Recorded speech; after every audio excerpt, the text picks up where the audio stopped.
Muito obrigada, João, pela mensagem. Muito obrigada. Bom, vamos dar sequência então a esta noite, a este estudo bíblico, e vocês devem estar se perguntando onde estão Carlos Wieser e Vânia Martins, nossos queridos professores.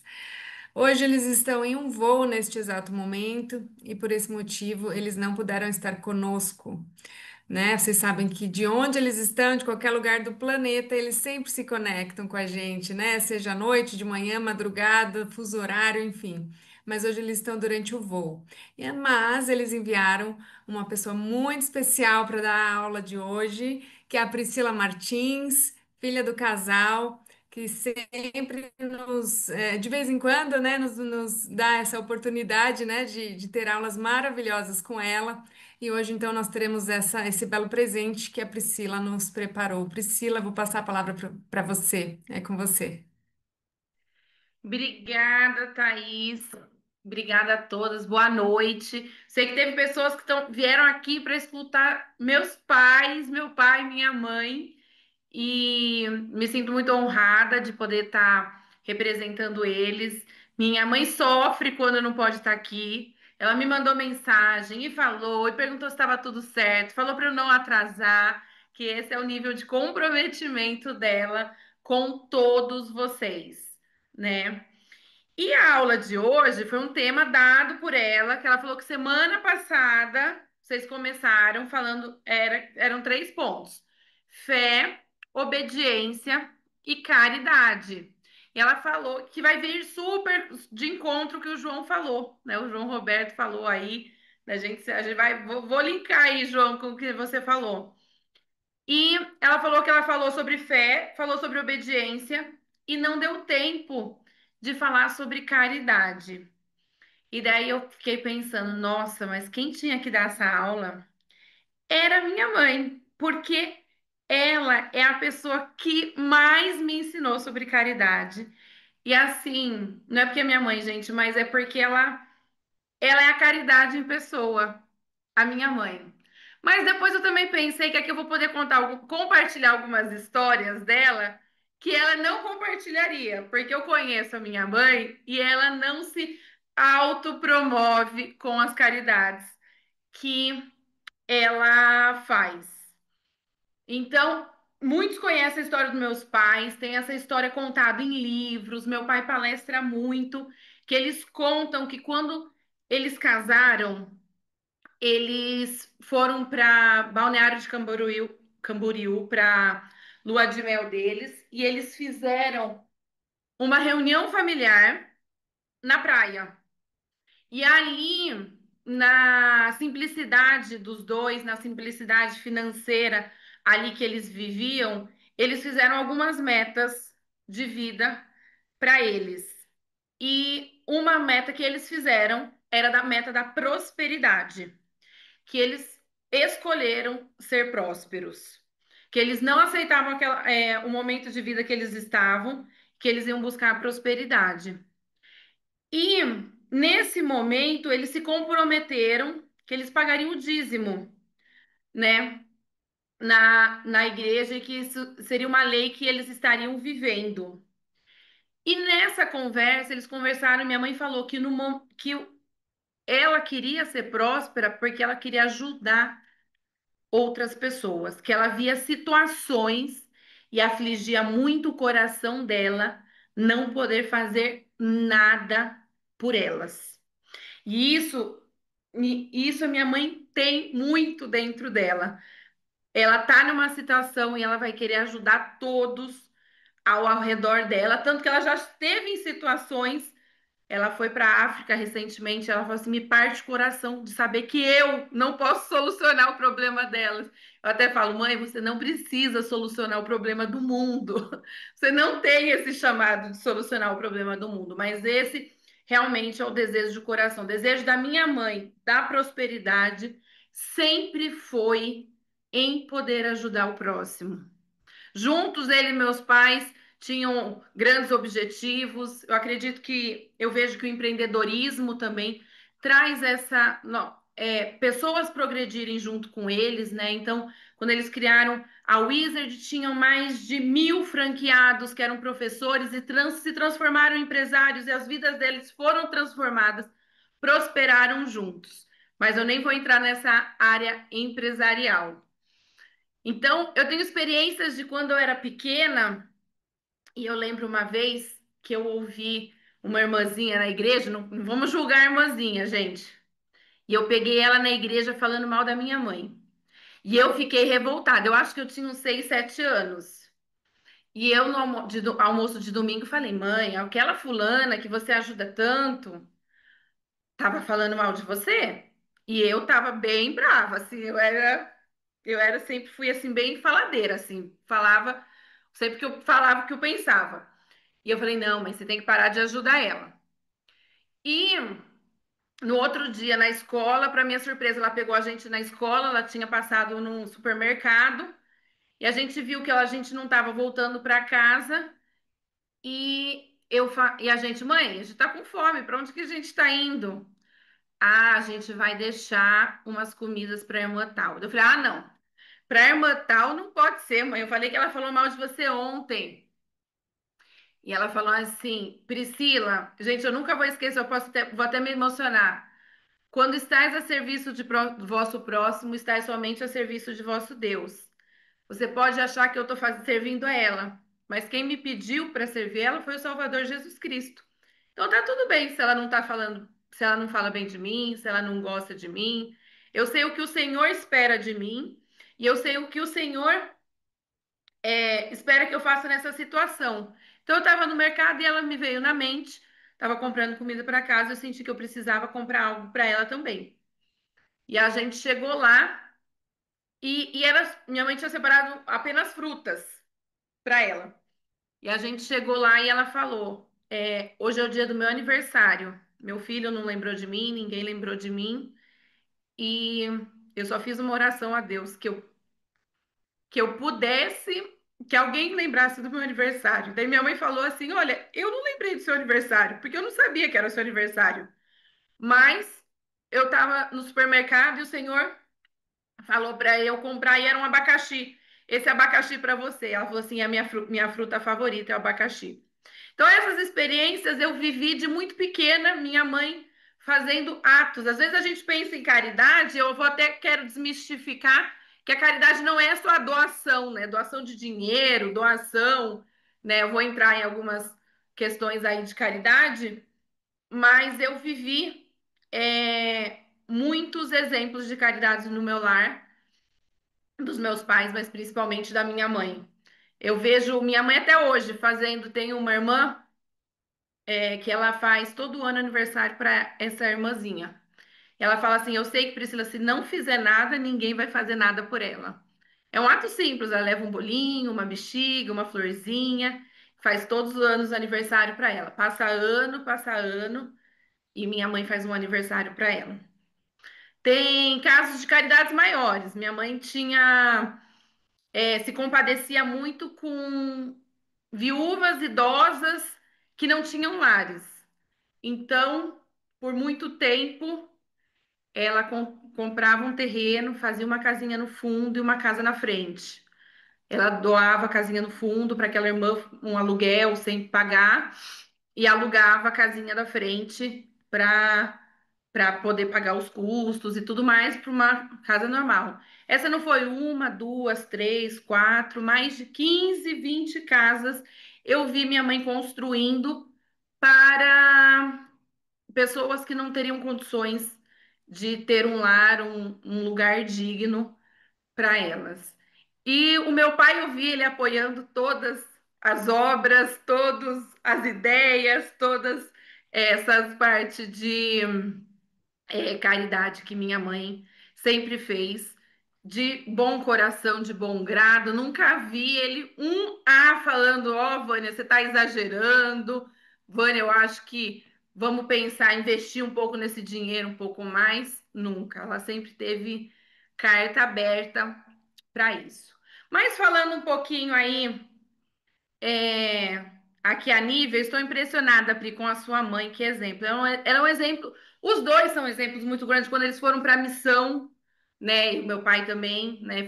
Não foi uma, duas, três vezes que eu vi eles largarem absolutamente tudo, todas as empresas, todos os negócios, para servir em missões, tanto missões de pregar a palavra, como a missão humanitária, né? Que eles fizeram em Roraima, no na divisa entre o Brasil e a Venezuela, ajudando inúmeras pessoas. E o que minha mãe mais sofria era isso. Ela falava assim: Priscila, é muito. Não é possível ajudar todos. A gente ajudou, eles ajudaram 7.000 famílias. E ela falou: e tem muito mais para ajudar. Então, assim, foram inúmeras vezes que eu vi os meus pais me ajudando e apoiando, e meu pai também. Minha mãe, uma coisa, eu tô aqui, ó, contando tudo que ela não ia contar hoje, hein? Hoje aqui vocês estão com um spoiler maior. Uma vez ela estava na missão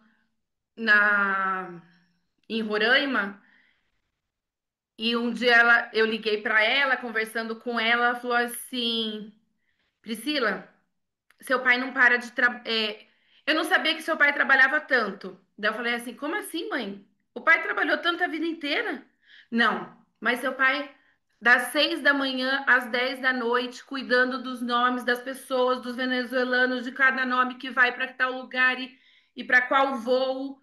Eu falei: mãe, ele trabalhou a vida inteira assim nas empresas. Ele falou assim: não, mas Priscila, aqui tá diferente. Ele não para um minuto. Eu falei: mas ele nunca parou, agora ele só tá. Antes ele trabalhava nos livros, no inglês, na Wizard, agora na missão. Eu falei assim: não, acho que essa missão está sendo para mim ver o quanto ele trabalha. E realmente, assim, eles deram tudo que podiam dar, tudo que tinham, todos os dons, talentos que o Senhor deu para eles em relação a isso. Tive um pouco, né, ontem e hoje, estudando um pouco sobre a caridade, que foi o tema que a minha mãe passou, né, que era fé, obediência e caridade. E eu gostaria de ler aqui, eu tô com o iPad e com o computador, então olhar um pouco para cá. Coríntios 13, né? Em algumas traduções da Bíblia, em Coríntios 13, fala a caridade e o amor, é trocada um pouco essa mesma palavra, né? Então, vou ler aqui, Coríntios 13, de 1 a 6. E ainda que eu falasse a língua dos homens e dos anjos e não tivesse caridade, seria como metal que soa ou como sino que tine. E ainda que tivesse o dom da profecia e conhecesse todos os mistérios e toda a ciência, e ainda que tivesse toda a fé, que maneira tal que transportasse os montes e não tivesse caridade, nada seria. E ainda que distribuísse toda a minha fortuna para sustento dos pobres, e ainda que entregasse o meu corpo para ser queimado, e não tivesse caridade, nada me aproveitaria. 4. E a caridade é sofredora, é benigna, a caridade não é invejosa, a caridade não trata com leviandade, não se ensoberbece, não trata com indecência, não busca seus interesses, não se irrita, não suspeita mal. Não se alegra com a injustiça, porém se alegra com a verdade. Tudo sofre, tudo crê, tudo espera, tudo suporta. A caridade nunca falha. E o 13 é: agora, pois, permanecem estas três: a fé, a esperança e a caridade. Porém, a maior destas é a caridade. É muito linda essa escritura, né? Uma carta que Paulo escreveu para Coríntios. Muitas vezes a gente associa a palavra caridade a uma doação. Doar um casaco, doar uma porção de dinheiro, dar uma esmola em um sinal, e a gente associa a caridade a essa doação. A doação faz parte, Deixa sim, quietinho, ó. da Tá. caridade. Mas não, eu não vi. A maior definição de caridade é o puro amor de Cristo. Tudo que envolve o puro amor de Cristo é a caridade. Então, essas doações que são feitas são caridade. Mas se uma doação é feita sem ter o puro amor de Cristo, ela deixa de ser caridade. Se essa doação é feita com um intuito de se aparecer, de receber algo em troca, de receber likes nas mídias sociais, de aparecer que é bom, já saiu do foco, que é o puro amor de Cristo. Se a caridade ela é feita por obrigação, também, às vezes a pessoa ajuda, mas eu tenho que ajudar. Eu falo assim, mas você tem que ajudar? Alguém colocou a arma na sua cabeça? Ela deixou de ser uma caridade. É, a caridade é olhar para o outro, para o ser humano, como Jesus Cristo olharia. A caridade é ouvir o outro como Jesus Cristo ouviria. É ter essa capacidade de ver o nosso irmão como um irmão, nosso irmão, né, em Cristo, e como o nosso Pai Celestial vê ele, com os olhos espirituais. Muitas vezes, gente, isso não é fácil. Por isso que aqui é que falou que a caridade é tudo aquilo, né? Se não tem caridade, nada sois. Não é fácil, não é fácil. E a gente pode orar para ter essa caridade. Nós podemos orar para olhar alguém como Jesus Cristo gostaria que a gente olhasse. A gente pode orar a Deus para pedir um pouco mais dessa caridade, desse amor do do nosso Pai Celestial. Hoje em dia, o mundo está com eu falo que tá com muito mimimi, né? As pessoas às vezes ficam assim, ai, a gente vai ajudar, mas não deve ajudar, porque tem que saber se a outra pessoa precisa de ajuda, se a pessoa quer, e daí a gente vai ajudar e não quer nossa ajuda. E eu, pensando nisso, me vem aquela parábola, que quem contou foi Jesus Cristo, em Lucas 10, que é a parábola do bom samaritano, né? Então, descia de Jerusalém um homem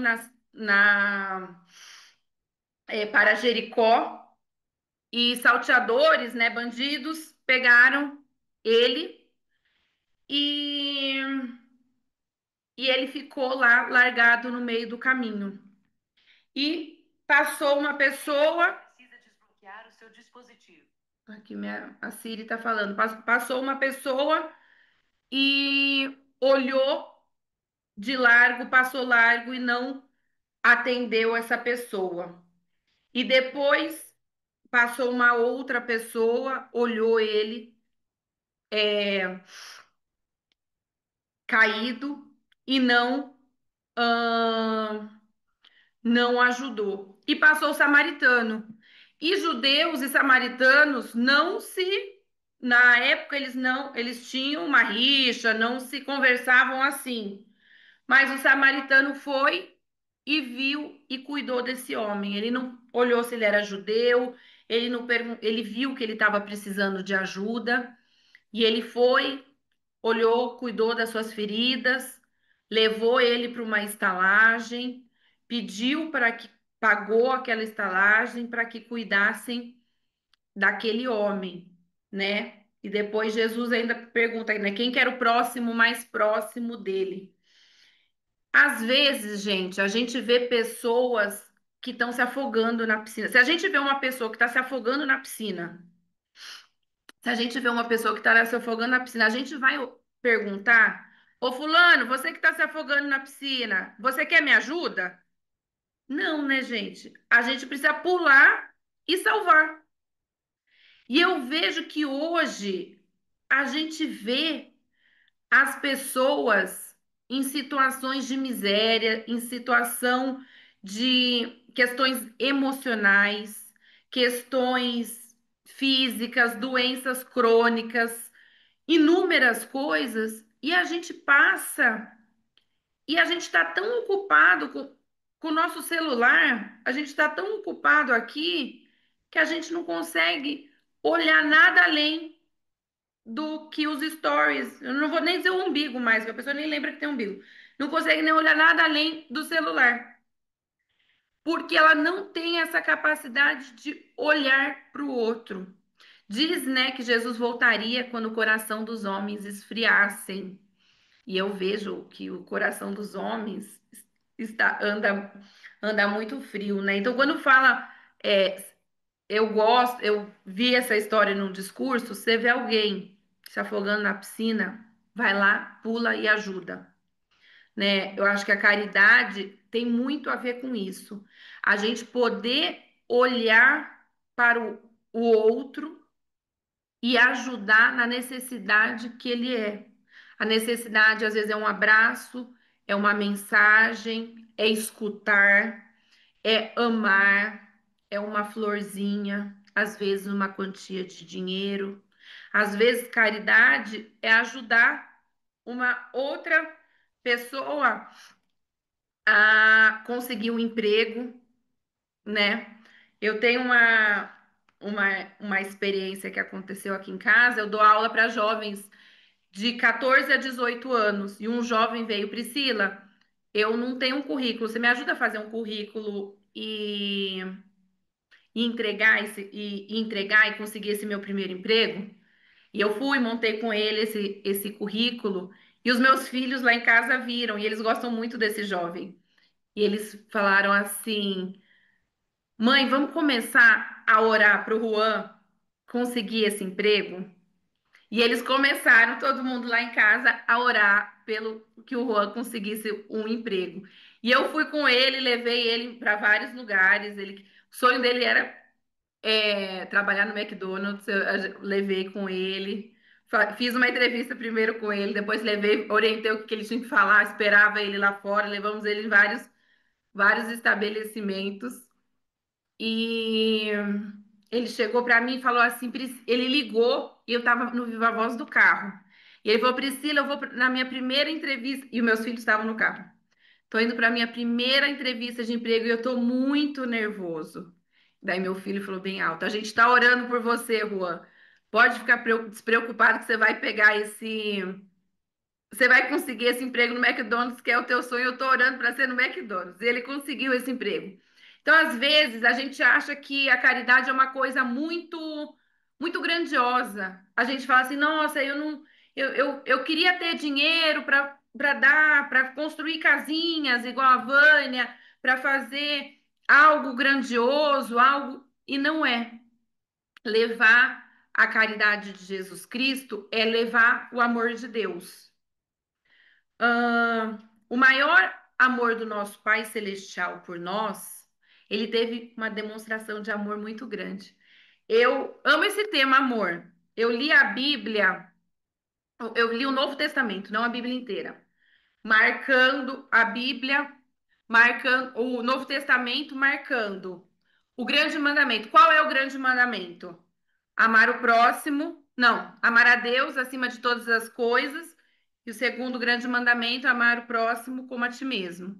Então, eu fiz esse estudo do Novo Testamento, marcando todas as demonstrações. Eu comecei todas as vezes como a gente ama o próximo, não, como a gente ama a Deus, como que ama o próximo, como que ama a si mesmo, e fui anotando um quarto que no início eu não ia marcar, mas acabei marcando todas as demonstrações de amor do nosso Pai Celestial por nós.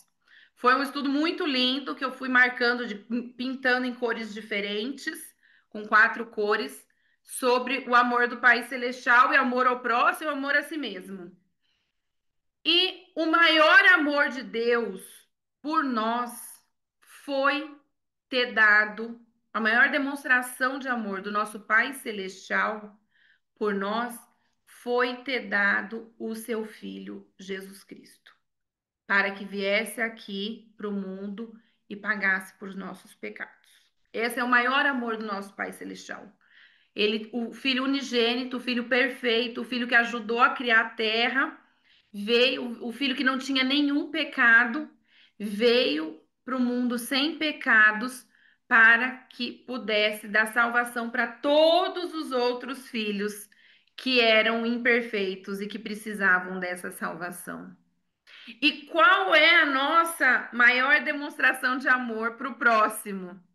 É poder levar Jesus Cristo. Assim como o Pai, a nossa maior demonstração para o próximo é poder levar Jesus Cristo. Então, toda vez que a gente é uma luz para o mundo, toda vez que a gente leva a palavra de Cristo, toda vez, isso é caridade, isso é amor. E amor e caridade são a mesma coisa.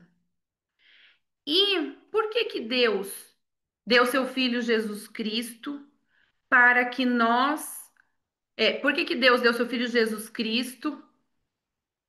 Para quê? Para que os nossos pecados fossem perdoados. Então, uma parte muito grande da caridade, que também não é tão falada, é sobre o perdão. Toda vez que nós perdoamos outras pessoas, se elas estão com o motivo certo, se elas tinham, se elas não tinham razão ou não razão, isso não importa a nós. Toda vez que nós perdoamos, nós estamos levando o amor de Cristo. Nós estamos cumprindo o papel de Cristo. Então, Cristo, tô refraseando para ver se faz sentido. Que isso eu tô compartilhando algo que eu trouxe dos meus estudos aí, ó, de um estudo profundo que eu fiz só sobre amor do Novo Testamento.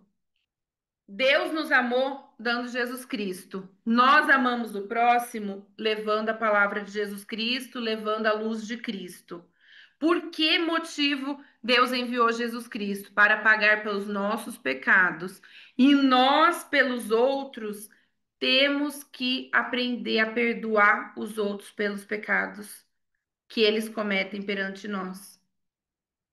Uma vez eu estava passando por uma situação que eu falei para o Senhor, eu falei, Senhor, quantas vezes eu vou ter que perdoar? Eu sei que o Senhor falou 70 vezes 7 e eu já perdoei. Quando que eu vou saber se eu perdoei de verdade? Porque eu perdoo, a pessoa faz de novo, e eu perdoo, a pessoa faz de novo. E o Senhor falou assim para veio na minha mente, no meu coração. Priscila, aquela tem aquilo você sempre pede perdão pela mesma coisa, e eu te perdoo todas as vezes a mesma coisa. Então continue perdoando essa pessoa, porque essa é a falha dela. Você tem outras coisas que você precisa do perdão meu, de algo que eu sempre venho, Senhor, me perdoa, eu fiz isso de novo e não queria. Então, o Senhor espera de nós que levamos a caridade através do perdão. Tem aqui uma passagem que eu gostaria de ler sobre isso. Espera aí, deixa eu... um minuto, um minuto.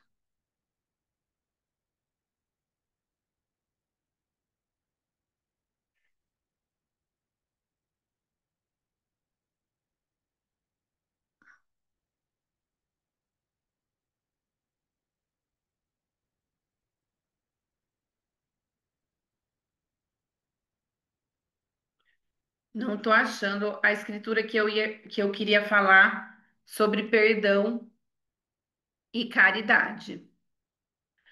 Ahn, em-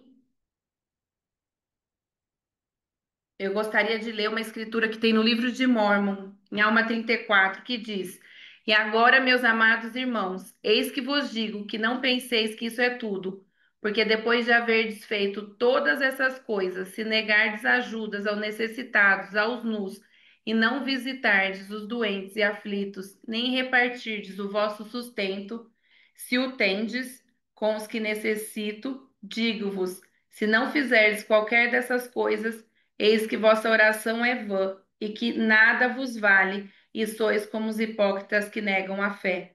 Portanto, se não vos lembrardes de ser caridosos, sereis como o refúgio que os refinadores põem para fora, por não ter valor e é pisada pelos homens. Eu tenho uma, eu tive uma experiência que aconteceu ano passado comigo, que um mês, o abril inteiro, eu me coloquei à disposição de Deus. Metade de abril para início de maio, eu me coloquei à disposição. Falei, Senhor, eis-me aqui. Que obra que o Senhor quer que eu faça? Me, toda noite eu fazia a mesma oração. Senhor, que obra o Senhor quer que eu faça? Senhor, que obra o Senhor quer que eu faça? Senhor, que obra o Senhor gostaria que eu fizesse? E eu fiz essa oração, acho que por umas 3 semanas. Que obra o Senhor quer que eu faça? E eu me lembro que quando foi uma quinta-feira, uma sexta-feira, que começou as enchentes no Rio Grande do Sul. E aquilo veio com uma força tão grande em mim que eu falei assim: nossa, se eu estou orando há 3 semanas para o Senhor, o que o Senhor quer que eu faça? Ele não precisa me dizer mais nada. Tem um estado inteiro precisando de mim. O Senhor não necessita dizer para mim, ó, faça alguma coisa para o Rio Grande do Sul, ou faça alguma coisa para outro lugar. E tinha sido algo que eu estava buscando muito. E eu senti que eu precisava agir. Senti que aquilo lá era um chamado muito forte para mim. Meus pais estavam nos Estados Unidos e eu liguei para o meu pai. Eu falei assim, pai, eu preciso da sua ajuda, mas eu preciso fazer alguma coisa. E ele falou: que você está pensando, minha filha? Assim, que você. Falei, pai, eu não sei, mas a gente precisa fazer alguma coisa. E a gente começou a ver, né, vários empresários fazendo vários movimentos.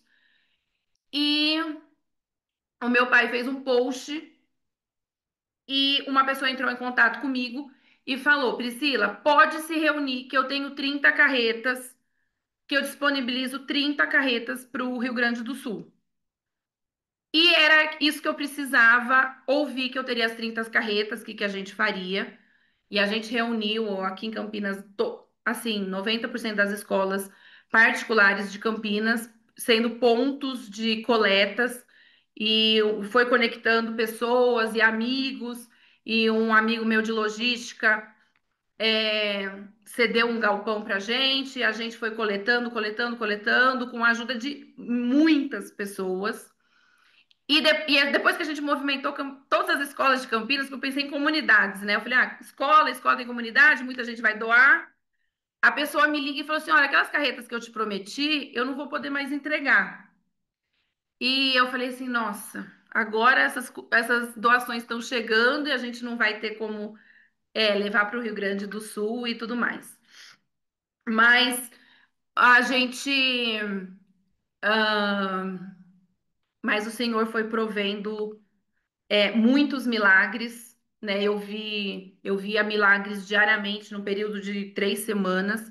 Foram enviadas mais de 850 toneladas de, de alimentos, colchões, água, é, doações. E eu sei que esses milagres aconteceram através de mim, com a ajuda de muitas pessoas que nos ajudaram, porque eu me coloquei nessa situação. Me, eu pedi ao Senhor, eu me coloquei nessa situação. Quando a situação chegou, eu não tinha como negar. Eu falei assim, como? Eu vou estar sendo hipócrita, que oração vã que eu fiz 3 semanas. Eu não tenho familiar no Rio Grande do Sul. Descobri que conhecia poucas pessoas do Rio Grande do Sul nisso. Mas me veio um chamado muito forte e ninguém faz nada sozinho. Nós fomos abençoados com inúmeros milagres e milagres de pessoas ajudando, de carretas. Nós conseguimos, através, né, da influência do meu pai nas mídias sociais e conectando outras carretas que foram doando, outros transportes. e foi, conectamos, ajudamos a prefeitura aqui de Campinas também. Experiências inúmeras de uma experiência de 13 mulheres subirem subir uma carreta de 20 toneladas e a gente junto, em oração, cantando, a gente não sabe como a gente fez isso. E depois daquilo eu falei, gente, a gente precisa de ajuda, a gente não aguentava mais, era um fluxo muito pesado, era algo muito pesado fisicamente fazer. E eu comecei a orar, comecei a entrar em jejum para ajuda de pessoas. E a assessora do prefeito me ligou pedindo carreta. Eu falei assim, só contando essa história, que é uma história muito linda. O Carlos falou que eu tenho que ser cartesiana, acabou 45, já passei do tempo, gente. Eu vou terminar essa história. É, A assessora do prefeito me ligou e falou: Priscila, a gente precisa de duas carretas. Eu falei assim: eu consigo para você duas carretas, mas eu preciso de pessoas para subir as minhas carretas, que iam chegar quatro carretas. E ela falou assim: eu vou dar um jeito. E eu falei: gente, o Senhor vai prover, e vai prover, e vai prover. E naquele dia, o exército tinha prometido que ia vir bem cedo, ia subir uma carreta com o militar. E de manhã, às 6 da manhã, eles avisaram que tinham recebido um comando que eles não poderiam. E a gente estava precisando tirar todo o galpão para levar demandas para o Rio Grande do Sul. E naquele dia, a gente em oração, quem subiu as 6 carretas daquele dia foram presidiários que fazem serviços, que prestam serviços fora também, né? Que tem também todo um policial, né? Assessoria averiguando. E eu falo que os anjos que me ministraram naquele dia foram pessoas presidiários que acabaram subindo 6 carretas, e assim todas as vezes que eu vejo, aqui em Campinas eles fazem bastante programa de limpeza de praça e tudo mais, todas as vezes que eu passo, eu faço uma oração por eles. Que era algo que antes eu não os via, né? Antes eu via com medo, ouvia com um desprezo, não sei, ou nem observava. E a partir daquele momento, eu acho que eu pude sentir um amor do Pai Celestial, do Pai Celestial por mim, enviando eles, e todas as vezes que eu vejo os presidiários fazendo esse trabalho, eu faço uma oração e eu sei que eles foram anjos e respostas à minha oração. Esse é um dos milagres que eu pude contar para vocês. Eu sei que eu me coloquei e deu maio passado esse ano, e eu fui escrever, eu fiz um diário de todos os milagres, eu pude reler esses milagres. E no final, quem se fortaleceu na fé fui eu, e eu sei que a gente pode ajudar muitas das pessoas com muitas ajudas, gente. Foram milhares de pessoas que ajudaram, Pix, empresários, doações, foi possível, mas ah, eu sou muito grata por Deus ter confiado aquela missão para mim, por eu ter visto a mão do Pai Celestial ajudando outros filhos. Então, eu sei que quando a gente se coloca nessa posição, nós veremos milagres e nós vamos ser fortalecidos e nós vamos ver Jesus Cristo agindo através de nós e nossa fé fortalecida nele. Eu presto meu testemunho que Jesus vive, que Ele é nosso Salvador, que Ele deu a vida por mim e por cada um de vocês, e que nós podemos levar o nosso Salvador Jesus Cristo através da caridade, do puro amor de Cristo. E é esse testemunho que eu deixo em nome de Jesus Cristo. Amém. Amém. Obrigada, Priscila, pela linda aula, por ter nos presenteado com essas palavras que eu tenho certeza que tocaram aí os corações dos participantes de hoje. Não contem para o meu pai que eu passei do tempo, gente. Ele Não, falou não, fique 3 vezes, tranquila, não. não passe do tempo. Ele sabe que eu gosto de falar. Fique tranquila, tá tudo certo. A gente geralmente para por volta desse horário para poder abrir para as perguntas. Então agora eu gostaria de abrir então alguns minutinhos para quem tiver alguma pergunta para Priscila. Basta erguer a mãozinha aqui no sinal de reação aqui embaixo e a gente vai chamando conforme vocês se manifestarem. Então, Fabiane já tem a primeira pergunta. Por gentileza, Fabiane, você pode abrir seu microfone?